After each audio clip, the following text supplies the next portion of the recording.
నమస్కారం. అమృతం కార్యక్రమానికి స్వాగతం, సుస్వాగతం. మరి ఇవాల్టి అమృతం కార్యక్రమంలో కూడా ప్రతిరోజు రాగానే రెండు చక్కటి ఆరోగ్యకరమైన వంటల్ని, రుచికరమైన వంటల్ని, సాత్వికమైన వంటల్ని పరిచయం చేయడానికి నేను సిద్ధంగా ఉన్నాను. మీరు కూడా రెడీగా ఉన్నారు కదా చక్కటి వంటలు నేర్చుకోవడానికి? ఎప్పుడు కూడా మనము చక్కటి వంటలు నేర్చుకోవాలి, మనము తయారు చేయాలి, మన ఇంట్లో వాళ్ళందరికీ రుచి చూపించాలి. మనం కాకుండా అంటే మన ఇంట్లో వాళ్ళకి కాకుండా పక్కింటి వాళ్ళకు కూడా చెప్పాలి. నిజంగా అంటే నేను ఎప్పుడైనా కనుక ఏదైనా కొత్త వంటలు చేస్తే నేను ఖచ్చితంగా మా ఫ్రెండ్స్కి చెప్తాను, నేను ఈరోజు ఇలా ట్రై చేశాను, చాలా బాగుంది, నేను ఇది చూసి ఇది చేశాను, చాలా చాలా టేస్టీగా ఉంది, ఇలా చెప్తూ ఉంటాను అనమాట. అండ్ అలాగే నేను పిల్లలకు సంబంధించి కూడా రకరకాల వంటలు చేయడానికి ఎప్పుడూ ఇంట్రెస్టెడ్గా ఉంటాను. అంటే వాళ్ళకి హెల్త్ పరంగా ఇంకా ఏమి ఇవ్వచ్చు, ఏది ఇస్తే ఇంకా వాళ్ళకి చాలా బలకరంగా ఉంటుంది, ఏది ఇస్తే వాళ్ళు ఇంకా చురుగ్గా ఉంటారు, వాళ్ళ బ్రెయిన్కి చాలా మంచిది, ఇలా ఆలోచిస్తూ ఉంటాను. మరి నాలాగే మీరు కూడా ఆలోచిస్తూ ఉంటే కనుక అమృతం కార్యక్రమాన్ని చూడటం మాత్రం అస్సలు మిస్ అవ్వకండి. నేను చెప్పిన ప్రతి పాయింట్ కూడా మన అమృతంలో కరెక్ట్గా అన్ని 100% ఉంటుందన్నమాట. మరి ఈరోజు నేను తయారు చేయబోయే మొదటి వంట పేరేంటో తెలుసా? Cabbage rice. మనం రకరకాల రైస్ చేసుకుంటాం. క్యారెట్ రైస్ అని, పుదీనా రైస్ అని, కొత్తిమీర రైస్ అని. క్యాబేజ్ రైస్ అనేది ప్రత్యేకంగా ఎప్పుడు చేసుకో ఉంటారు చాలామంది. మామూలుగా పులావ్లో క్యాబేజ్ వేయడము అలా ఓకే. క్యాబేజ్తో సపరేట్గా ఒక రైస్ ఎప్పుడైనా తయారు చేశారా? లేదు కదా, నేర్చేసుకుందాం. మరి ముందుగా క్యాబేజ్ రైస్ తయారు చేయడానికి కావాల్సిన పదార్థాలు ఏంటో చూసేద్దాం. క్యాబేజ్ రైస్ తయారు చేసుకోవడానికి కావాల్సిన పదార్థాలు: క్యాబేజ్ తురుము 1 కప్పు, తరిగిన గ్రీన్ క్యాప్సికం 1/2 కప్పు, నూనె 2 టేబుల్ స్పూన్లు, మసాలా దినుసులు కొద్దిగా, జీలకర్ర 1 టేబుల్ స్పూన్, టమాటా ముక్కలు 1 కప్పు, పసుపు కొద్దిగా, కారం 2 టేబుల్ స్పూన్లు, ఉడికించుకున్న బాస్మతి దంపుడు బియ్యం 1 కప్పు, గరం మసాలా పొడి 1/2 టేబుల్ స్పూన్, కొత్తిమీర కొద్దిగా, ఉప్పు తగినంత. క్యాబేజ్ రైస్ తయారు చేసుకోవడానికి కావాల్సిన ఐటమ్స్ అన్ని కూడా ఇక్కడ రెడీగా ఉన్నాయి. దీనికోసం ముందుగా క్యాబేజ్ తురిపేసుకున్నాము మామూలుగా. ఆ తర్వాత దంపుడు బియ్యం తీసుకున్నా. సాధారణంగా మనం పులావ్లో వీటిల్లో రైస్ అంటే వైట్ రైస్ ఎక్కువగా వాడుతూ ఉంటాము. దానికి బదులుగా అందరూ కూడా బాస్మతి దంపుడు బియ్యం అలవాటు చేసుకోండి. మీకు ఆ బాస్మతి రైస్తోనే పులావ్ నచ్చుతుంది, రైస్ ఐటమ్ నచ్చుతుంది అనే ఒక ఫీలింగ్ ఉండి మనం సాధారణంగా బాస్మతి రైస్ వాడుతూ ఉంటాం, వైట్ బాస్మతి రైస్. మీరు ఒక్కసారి దంపుడు బియ్యం కూడా ట్రై చేయండి, బ్రౌన్ బాస్మతి రైస్. అంతే రుచిగా ఉంటుంది, ఆరోగ్యానికి కూడా చాలా మంచిది. అలా నేను బ్రౌన్ బాస్మతి రైస్ దంపుడు బియ్యం తీసుకున్నాను, ఉడికించుకొని ముందుగానే రెడీగా పెట్టుకున్నా.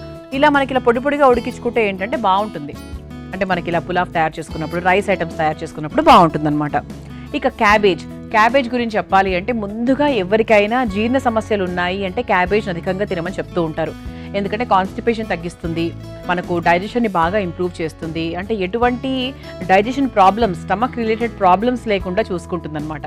అలాగే ఇది చర్మ రహస్యానికి చాలా మంచిది, అలాగే కంటికి కూడా చాలా బాగా పనిచేస్తూ ఉంటుంది. అండ్ అంతేకాకుండా ఇందులో బీటా కెరోటిన్ ఎక్కువగా ఉంటుంది. బీటా కెరోటిన్ ఎక్కువగా ఉండడం వల్ల ఏంటి అంటే మనకు అంటే మనకు శరీరానికి కావాల్సిన అంటే శక్తి, తర్వాత ఏదైనా లాస్ అయినటువంటి ఏదైనా న్యూట్రిషన్ ఏదైనా ఉంటే కూడా మనకి బీటా కెరోటిన్ చాలా బాగా సప్లిమెంట్ చేస్తూ ఉంటుంది. అలాగే ఇందులో మనకి ఐరన్ ఉంటుంది, పొటాషియం ఉంటుంది, విటమిన్ సి ఉంటుంది, ఫైబర్ ఉంటుంది, మంచి మినరల్స్ ఉంటాయి. ఇలా క్యాబేజ్లో ఇన్ని రకాల ఉపయోగాలు ఉన్నాయి. క్యాబేజ్తో సాధారణంగా మనం కూర తయారు చేసుకుంటూ ఉంటాము, తర్వాత టొమాటో వేసి కూర చేసుకుంటూ ఉంటాము, కొబ్బరి వేసి కూర చేసుకుంటూ ఉంటాము సౌత్ ఇండియన్ కర్రీస్లో చూసుకుంటే. ఆ తర్వాత మంచూరియాలో వేసుకుంటూ ఉంటాము. కానీ ప్రత్యేకంగా రైస్లో ఎలా చేయాలి ఏంటి అనేది ఈరోజు తెలుసుకుందాం. మరి మొదలు పెట్టేద్దాం. ముందుగా స్టవ్ వెలిగించేసుకుందాం. ముందుగా కాస్త నూనె వేసేసుకుందాం. ఒక 3 స్పూన్స్ ఆఫ్ ఆయిల్, 3 స్పూన్ల నూనె తీసుకున్నాను. నూనె కాస్త వేడైన తర్వాత ఇక మనము క్యాబేజ్ రైస్లోకి వెళ్ళిపోదాం. ఇది మనకు బాక్స్లోకి పెట్టుకున్నా బాగుంటుంది. బ్రంచ్ లాగా అంటే 12 గంటలకు చాలా మంది డైరెక్ట్గా అంటే అల్పాహారం తీసుకోకుండా డైరెక్ట్గా భోజనం లాగా చేసేసి వెళ్ళిపోతూ ఉంటారు. కొంతమందికి అలా అలవాటు ఉంటుంది, అది కొందరు బాడీస్కి బాగా సెట్ అవుతుంది. బ్రేక్ఫాస్ట్ చేయకుండా డైరెక్ట్గా లంచ్ చేయడం అనేది కొందరికి చాలా బాగా సెట్ అవుతుంది, కొందరికి అస్సలు సెట్ కాదు. అది అంటే కొంచెం అది ఒక్కొక్క బాడీ నేచర్ బట్టి ఉంటుంది కదండి. అంటే కొంచెం గ్యాస్ ఫార్మేషన్స్ ఎక్కువగా ఉన్న వాళ్లకు బ్రేక్ఫాస్ట్ని మనం స్కిప్ చేయకుండా ఉంటే బెటరు. గ్యాస్ ఫార్మేషన్స్ లేని వాళ్ళు అప్పట్లో అంతే కదండి, 12 గంటలకు డైరెక్ట్గా భోజనం చేస్తూ ఉండేవాళ్ళు, మళ్ళీ 7 o'clock చేసేవాళ్ళు. అది కొంతవరకు కరెక్ట్ పద్ధతే, కానీ ఇప్పుడు ఉన్నటువంటి సిచ్యువేషన్స్ పరంగా కొద్దిగా బాడీలో మార్పులు వస్తూ ఉన్నాయి ప్రతి ఒక్కరికి కూడా. అలా ఏంటి అంటే మనకు బ్రంచ్ లాగా తీసుకుంటే హెవీగా ఉంటుందన్న విషయం చెప్తున్నాను అనమాట. నూనె వేడైపోయిందండి, ఇక స్టార్ట్ చేసేసుకుందాం. అయితే మనకు యాంటీ ఏజింగ్ లాగా కూడా క్యాబేజ్ చాలా బాగా హెల్ప్ చేస్తుంది తెలుసా. సో అంటే మనకి అంటే ఇంతకుముందు చెప్పాను కదా, చర్మ రహస్యానికి అంటే చర్మాన్ని సౌందర్యవంతంగా ఉంచడానికి అంటే ఏంటి, మనకి ఎప్పుడు ఎవరు యంగ్గా కనిపించడానికి అంటే మనకి వృద్ధాప్యాన్ని త్వరగా తీసుకురాకుండా ఉండడానికి క్యాబేజ్ బాగా హెల్ప్ చేస్తుంది. కాబట్టి ఇంకా ఆలస్యం చేయకుండా క్యాబేజ్ని ఏదో ఒక రూపంలో తరచు తినడం మొదలుపెట్టేయండి. మరి ఆయిల్ వేడెక్కిపోయింది కాబట్టి ముందుగా మసాలా దినుసులు వేసేస్తున్నాను. ఆ తర్వాత కాస్త జీలకర్ర కూడా వేసుకుందాం. రైస్ ఐటెం కాబట్టి బాగుంటుంది. ఆవాలు ఖచ్చితంగా మనం ఏ రైస్ ఐటెంలో కూడా ఆవాలు లాంటివి వెయ్యం కాబట్టి ఆవాలు ఏం వేయట్లేదండి. ఆ తర్వాత క్యాప్సికమ్, చిన్న ముక్కలుగా కట్ చేసుకున్నటువంటి క్యాప్సికమ్ వేద్దాము. ఆ తర్వాత టొమాటో ముక్కలు, సన్నగా తరుక్కున్నటువంటి టొమాటో ముక్కలు.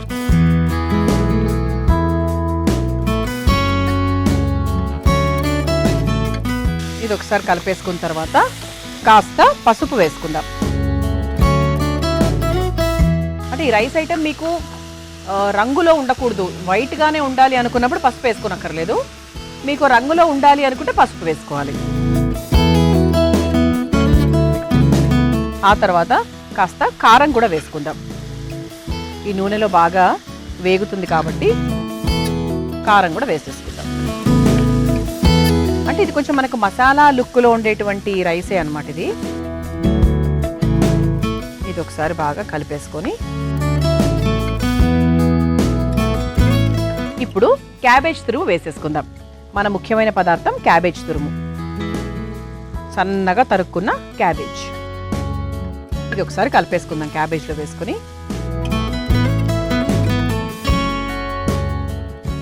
ఇందులో కాస్త ఉప్పు వేసేసుకుందాము.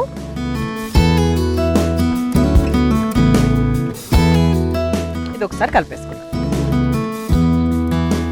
ఇది ఒకసారి బాగా కలిపేసుకున్నాం కదా. ఇప్పుడు ఒక 2 స్పూన్స్ ఆఫ్ వాటర్ వేసేసుకుందాం. చాలా కొంచెం, మనకి ఏంటంటే ఆ ఉడుకు కోసం అన్నమాట, ఆ ఆవిరి ఉడుకుతో ఉడకడానికి చక్కగా కొంచెం వాటర్. ఆ తర్వాత ఇందులో మనం ధనియాల పొడి వేసేసుకుందాము. అలాగే కాస్త సోంపు అన్నమాట.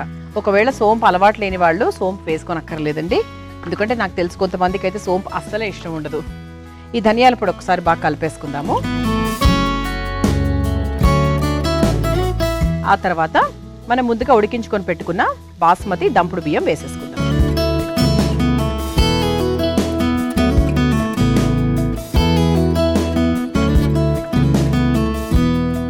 ఇది ఒకసారి బాగా కలిపేసుకుందాం. మీ అందరి కోసం ఈ చిట్కా. కూరగాయలు వడలిపోతున్నాయా? అయితే వడలిపోయిన కూరగాయల్ని తాజాగా ఉంచడానికి ఈ చిట్కా చాలా బాగా ఉపయోగపడుతుంది. ఒక గిన్నెడు నీళ్లలో కాస్త నిమ్మరసం వేసి వడలిపోయినటువంటి కూరగాయల్ని అందులో వేసి ఒక 10 నిమిషాల పాటు ఉంచినట్టయితే కూరగాయలు తాజాగా ఉంటాయి. మరి ఈసారి ఈ చిట్కాని ప్రయత్నించండి. ఇప్పుడు చివరిగా కాస్త మసాలా పొడి కూడా వేసేసుకుందాం. మనకి రైస్ కాబట్టి కాస్త మసాలా పొడి చివరిగా, ఆ తర్వాత కొత్తిమీర. ఇది ఒకసారి కలిపేసుకుందాం. స్టవ్ ఆఫ్ చేసేసుకుందామండి. ఇలా చక్కగా మా అందమైన ప్లేట్ కూడా సిద్ధంగా ఉంది. ఆ తర్వాత ఈ బౌల్లోకి రైస్ తీసేసుకుందాం.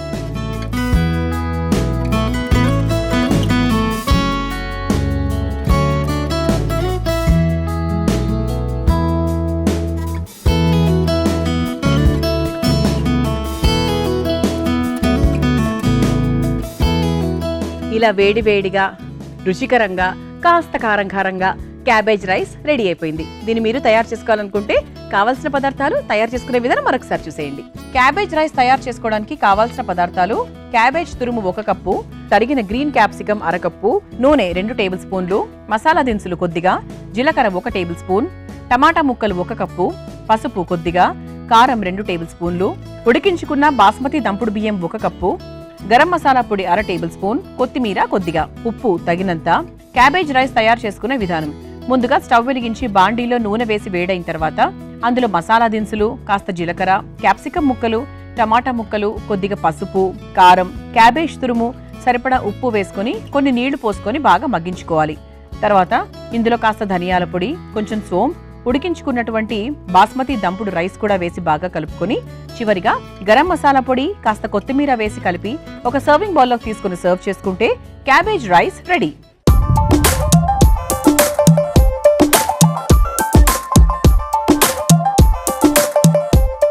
చూసారు కదా క్యాబేజ్ రైస్ ఎలా తయారు చేసుకోవాలో, రుచి చూసి ఎలా ఉందో చెప్తాను.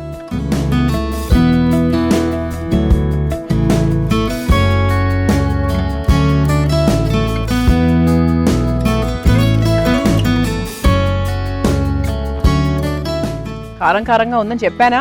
ఉంది, ఎందుకంటే 2-3 స్పూన్ల కారం బాగానే వేసాను నేను. బాగుందండి. నాకు అసలు ఎక్కడా కూడా ఇది దంపుడు బియ్యం అనేది అస్సలు తెలియట్లేదు, నార్మల్గానే ఉంది. ఎందుకు ముఖ్యంగా ఇటువంటి రైస్ ఐటమ్స్లో అసలే తెలియదు అనమాట. అది చాలా చాలా బాగుంది. ఇక రెండో వంటలోకి వెళ్ళిపోదామా? అమృతంలో నేను తయారు చేయబోయే రెండో వంట క్యారెట్ బఠానీ కూర. మరి ముందుగా కావాల్సిన పదార్థాలు ఏంటో చూసేద్దాం. క్యారెట్ బఠానీ కూర తయారు చేసుకోవడానికి కావాల్సిన పదార్థాలు: నూనె 2 టేబుల్ స్పూన్లు, ఆవాలు 1 టేబుల్ స్పూన్, జీలకర్ర 1 టేబుల్ స్పూన్, పసుపు తగినంత, కారం 2 టేబుల్ స్పూన్లు, క్యారెట్ ముక్కలు 1 కప్పు, పచ్చి బఠానీలు 1 కప్పు, మిరియాల పొడి 1/2 టేబుల్ స్పూన్, ఆమ్చూర్ పొడి 1/2 టేబుల్ స్పూన్, ఉప్పు తగినంత, ధనియాల పొడి 1/2 టేబుల్ స్పూన్. క్యారెట్ బఠానీ కూర తయారు చేసుకోవడానికి కావాల్సిన పదార్థాలన్నీ కూడా ఇక్కడ రెడీగా ఉన్నాయి. అయితే చాలా సింపుల్ అండి. ఇది మనకి క్యారెట్ ఉంది, పచ్చిగానే తీసుకున్నాము, పచ్చి బఠానీ పచ్చిగానే తీసుకున్నాము, మిగతా మసాలా పొళ్ళన్నీ కూడా అన్ని మన ఇంట్లో సాధారణంగా ఉండేవి. అయితే ఇప్పుడు ఇక్కడ మనకి బఠానీకి అలాగే క్యారెట్కి చాలా మంచి విలువలు ఉన్నాయి. క్యారెట్ అంటే చిన్నప్పటి నుంచి మనకు చెప్పేది కంటికి చాలా మంచిది కాబట్టి క్యారెట్ ఖచ్చితంగా తినండి అని చెప్తూ ఉంటారు. ఇలా ఐకి, తర్వాత హెయిర్కి, స్కిన్ కూడా మనకు చాలా బాగా మెయిల్ చేస్తుంది అనమాట క్యారెట్. అలాగే బఠానీ విషయానికి వస్తే మంచి విటమిన్స్ ఉంటాయి ఇందులో. విటమిన్ సి ఉంటుంది, ఫోలేట్ ఉంటుంది, జింక్, కాపర్, మ్యాంగనీస్, ఫాస్ఫరస్, ఇలా చాలా రకాల విటమిన్స్ మనకు బఠానీలో కూడా ఉంటాయి. ప్రోటీన్ ఉంటుంది కాబట్టి శాకాహారం తీసుకునే వాళ్ళకు ప్రోటీన్ అధికంగా ఉండేవి ఏంటి అంటే అందులో ముఖ్యంగా చెప్పుకునేది మనకు బఠానీ. సో బఠానీతో మనం ఎన్నో కూరలు తయారు చేసుకోవచ్చు, గ్రేవీ కర్రీస్ తయారు చేసుకోవచ్చు. బఠానీతో అంటే ఉడికించుకొని చిన్నప్పటి పసిపిల్లల కంటే ఒక 7-8 మంత్స్ పిల్లలకు కూడా హాయిగా పెట్టచ్చు. అలాగే గుండె ఆరోగ్యానికి కూడా చాలా బాగా మంచి మెయిల్ చేస్తుంది అనమాట. అంటే హార్ట్ హెల్త్ని బాగా ఇంప్రూవ్ చేస్తుంది. అంటే శరీరంలో బరువు తగ్గాలన్నా, కొవ్వు శాతం తగ్గించుకోవాలన్నా, గుండెను ఆరోగ్యకరంగా ఉంచుకోవాలన్నా కూడా మనకు ఇటువంటి ఆహారాలు, ముఖ్యంగా బఠానీలు ఇవన్నీ ఉపయోగించి చేసుకునే ఆహారాలు చాలా బాగా సహాయపడుతూ ఉంటాయి. ఇంకా చాలా విషయాలు మాట్లాడుకుందాము. అలాగే బీపీని నియంత్రించడానికి కూడా ఇది చాలా బాగా ఉపయోగపడుతూ ఉంటుంది. ఇంకా చాలా విషయాలు మాట్లాడుకుందాం. ముందుగా స్టవ్ వెలిగించేసుకొని కూర ప్రాసెస్లోకి వెళ్ళిపోదాం. అలాగే క్యారెట్ ఎక్కువగా తీసుకుంటూ ఉండడం వల్ల మనకు lung cancer, liver cancer, colon cancer ఇవన్నీ రాకుండా ఉంటాయన్నమాట. అంటే ప్రతిదానికి ఏదో ఒక అర్థం ఉంటుందండి దేవుడు క్రియేట్ చేసిన దాంట్లో. ఎందుకు అనేది మనము ప్రశ్నించకూడదు. వాటి విలువలు మాత్రం తెలుసుకొని దాని ద్వారా చక్కగా అంటే అవి ఎక్కువగా తీసుకునడానికి ప్రయత్నించాలి. అలాగే యాంటీ ఆక్సిడెంట్స్ కూడా ఎక్కువగా ఉంటాయి, బఠానీలో ఉంటాయి, అలాగే క్యారెట్లో కూడా ఉంటాయి. కాబట్టి రోగనిరోధక శక్తి చాలా బాగా పెంపొందుతుంది. మనం కూడా అంటే ఇమ్యూనిటీ పవర్ని పెంచుకోవడానికి చాలా బాగా సహాయపడుతుంది. మరి ముందుగా నూనెతో మొదలు పెట్టేద్దాం. కాస్త నూనె, కూర కాబట్టి సులభంగా తయారు చేసుకోవచ్చు, పెద్ద కష్టమేం కాదు. ముందుగా కాస్త ఆవాలు వేసేసుకుందాం.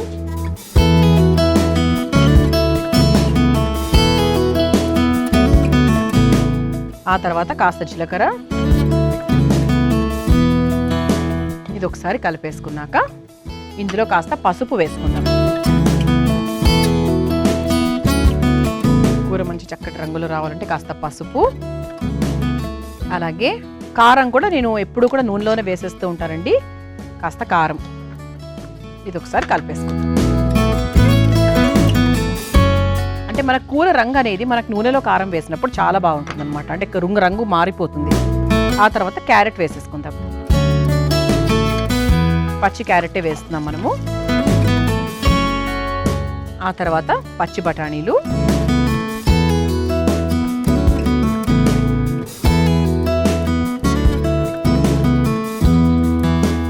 అలాగే మనకు బఠానీ చూసుకుంటే మీకు ఈ ప్రెగ్నెన్సీ టైంలో సాధారణంగా ఫోలేట్ అది వేసుకుంటూ ఉంటాం, ఫాలిక్ యాసిడ్స్ అవి వేసుకుంటూ ఉంటాం. అలాంటప్పుడు ఏంటి అంటే తల్లికి అలాగే బిడ్డకి లోపల హెల్త్ బాగుండాలి అంటే మనకు బఠానీ ఎక్కువగా తీసుకుంటూ ఉండమని చెప్తూ ఉంటారు. బికాజ్ ఆఫ్ ఫోలేట్ కంటెంట్ ఎక్కువగా ఉంటుంది కాబట్టి. కాస్త నీళ్ళు పోసేసుకుందామండి, సో దట్ కొంచెం త్వరగా ఉడికిపోతుంది. మన కంచు పాత్రల్లో మనం ఎంత నీళ్లు పోసుకున్నా కూడా అది చాలా త్వరగా ఎవాపరేట్ అయిపోయి మనకు చివరిగా చక్కగా ఫ్రై అని ముద్దకూరలాగా అవుతుంది. మామూలుగా ఏంటంటే వేరే పాత్రల్లో చూసుకుంటే ఎక్కువ నీళ్లు పోస్తే అది ముద్దకూర అయిపోతుంది, పొడి పొడిగా అవ్వదు. కానీ కంచు పాత్రలో అలా ఏమీ ఉండదు, మీరే చూస్తారు కదా. ఇది ఒక్కసారి ఉడుకుతూ ఉండగా ఇందులో కాస్త ఉప్పు వేసేసుకుందాం. ఆ తర్వాత కాస్త ధనియాల పొడి,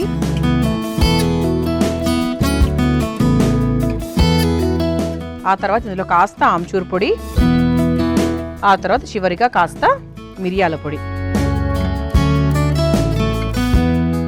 ఒకసారి కలిపేసుకుందాం. ఈ నీళ్లలో మనకు చక్కగా మీ ఇంట్లో పాత్రకు మూత పెట్టేసుకొని ఒక 10 నిమిషాల పాటు ఉడికిచ్చేసుకుంటే చక్కగా క్యారెట్ బఠానీ కూర రెడీ అయిపోతుంది. మీ అందరి కోసం ఈ చిట్కా. సాధారణంగా ఆడవాళ్ళు వంట చేసేటప్పుడు చేతికి కొన్ని మరకలు త్వరగా పోతూ ఉంటాయి, కొన్ని మరకలు మాత్రం అలా ఉండిపోతూ ఉంటాయి. అలాంటప్పుడు ఏం చేయాలి అంటే ఆలుగడ్డను తీసుకొని చక్కగా ముక్కలుగా కట్ చేసుకొని దాన్ని ఆ మరకకు బాగా రుద్దినట్టయితే ఆ మరకలు త్వరగా వదిలిపోతాయి. అక్కడే కాదండి, సాధారణంగా మనకి ఎటువంటి దెబ్బలు తగిలినా కూడా ఆ మరక శాశ్వతంగా తొలగిపోవాలి అంటే ఆలుగడ్డ రసం చాలా బాగా ఉపయోగపడుతూ ఉంటుంది. ఈసారి ఈ చిట్కాను ఉపయోగించండి. ఇక స్టవ్ ఆఫ్ చేసేయచ్చు. ఇప్పుడు ఒక బౌల్లోకి తీసేసుకుందాం.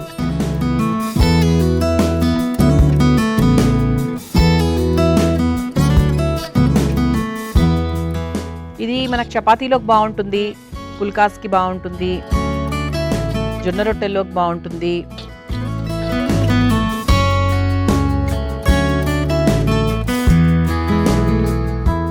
ఇలా వేడివేడిగా చక్కగా రుచికరమైన క్యారెట్ బఠానీ కూర సిద్ధమైపోయింది. దీన్ని మీరు తయారు చేసుకోవాలనుకుంటే కావాల్సిన పదార్థాలు, తయారు చేసుకునే విధానం మనకు సర్చ్ చేసేయండి. క్యారెట్ బఠానీ కూర తయారు చేసుకోవడానికి కావాల్సిన పదార్థాలు: నూనె 2 టేబుల్ స్పూన్లు, ఆవాలు 1 టేబుల్ స్పూన్, జీలకర్ర 1 టేబుల్ స్పూన్, పసుపు తగినంత, కారం 2 టేబుల్ స్పూన్లు, క్యారెట్ ముక్కలు 1 కప్పు, పచ్చి బఠానీలు 1 కప్పు, మిరియాల పొడి 1/2 టేబుల్ స్పూన్, ఆమ్చూర్ పొడి 1/2 టేబుల్ స్పూన్, ఉప్పు తగినంత, ధనియాల పొడి 1/2 టేబుల్ స్పూన్. క్యారెట్ బఠానీ కూర తయారు చేసుకునే విధానం: ముందుగా స్టవ్ వెలిగించి బాండీలో నూనె వేసి వేడైన తర్వాత అందులో ఆవాలు, కాస్త జీలకర్ర, కొంచెం పసుపు, కారం, క్యారెట్ ముక్కలు, పచ్చి బఠానీలు, కొంచెం నీళ్లు వేసి బాగా కలుపుకోవాలి. ఇది కొంచెం మగ్గిన తర్వాత ఇందులో కాస్త ఉప్పు, కాస్త ధనియాల పొడి, కొంచెం ఆమ్చూర్ పొడి, కాస్త మిరియాల పొడి వేసి కాసేపు ఉడికించుకోవాలి. చివరిగా ఒక సర్వింగ్ బౌల్లోకి తీసుకుని సర్వ్ చేసుకుంటే క్యారెట్ బఠానీ కూర రెడీ.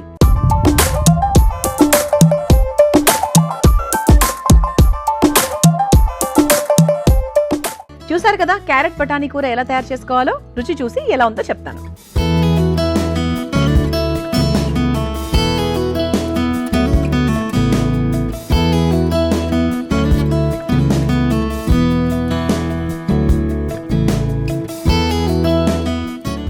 బాగుందండి. మరి ఎక్కువ కారం అయితే నాకు అనిపించట్లేదు. వేసాను, అప్పటికి 1 స్పూన్ వేసాను కానీ పీల్ చేసుకుందేమో. ఎక్కువ కారం అయితే ఏం తెలియట్లేదు. చక్కగా ఉంది, సాత్వికంగా ఉంది. యాక్చువల్గా చాలా చాలా బాగుంది. అంటే ఇందులో నేను చేసిన మొదటి వంటలు కొంచెం కారం అనిపించింది, ఇది కాస్త సెటిల్ అయిందనమాట. బాగుంది. యాక్చువల్లీ ఈ రెండింటి కాంబినేషన్ కూడా బాగుంటుంది అనుకుంటా. క్యాబేజ్ రైస్ అలాగే ఈ కూర చాలా బాగుండబోతుంది. ఓకే, తప్పకుండా ప్రయత్నించండి. క్యాబేజ్ రైస్ అలాగే క్యారెట్ బఠానీ కూర ఈ కాంబినేషన్ చాలా బాగుంది. విధానం కూడా చాలా ఈజీగా ఉంది. అన్నిటికన్నా ముఖ్యంగా ఏంటి అంటే అన్నిటికన్నా ఆరోగ్యకరం కూడా. తప్పకుండా ప్రయత్నించండి. చూసారు కదా ఇవాళ అమృతంలో నేను పరిచయం చేసిన ఈ 2 వంటకాలు చాలా చాలా బాగున్నాయి. రేపటి అమృతం కార్యక్రమంలో మరో 2 చక్కటి వంటకాలతో మళ్ళీ కలుసుకుందాం. అంతవరకు సెలవు, నమస్కారం.